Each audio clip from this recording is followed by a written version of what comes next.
When it comes to roguelike action games, there have been quite a number of excellent indie titles that have shown the way in this generation. Of course, Hades very comfortably sits at the top of the pile, but there have been a variety of others like Wizard of Legend which have had their own merits to make themselves worthwhile. As I typically mention, the problem is then for newcomers since they now have to deal with the high bar that has already been set for them in the space. For me, that makes evaluating a game like StormEdge a challenge. On the one hand, it has a pretty solid look, the combat is generally fluid, and on the surface it feels like it has some class and ability variety to keep things interesting. Indeed, early on it felt pretty promising, with combat relegated to pretty contained zones where you'll often need to contend with both enemies and a variety of traps to keep you on the move. Gameplay videos also tend to make the game look pretty intense and action-packed, which can make it feel like a good overall deal. The problem is that for roguelike veterans who've been spoiled by the best games in the space, it shouldn't take long to detect some issues.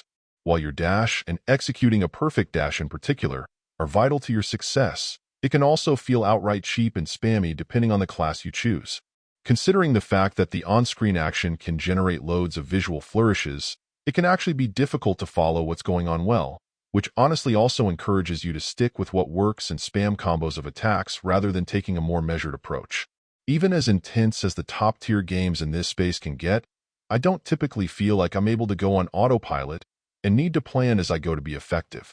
Here, more often than not, the combat just didn't feel terribly satisfying since it seemed too spammy and repetitive, often even when using different skill sets.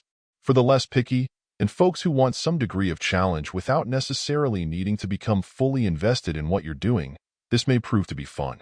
There are some systems here that work, and with the trap variety and tight feel of the controls, you can have some great moments. That said, the more games like this that you've played, the more likely it is you'll see the cracks in the facade, and see this as having good potential, but not pulling it together well enough to compete with the better games in the eShop in this space. Overall, my final score for the game ended up being a 7.6. And if you're interested in picking it up, it's currently available on the Switch eShop for $14.99. Thank you for taking the time to listen to this review. And if you'd like more information or ideas of indie games worth checking out on Switch, be sure to click on the link provided in the description. Until next time.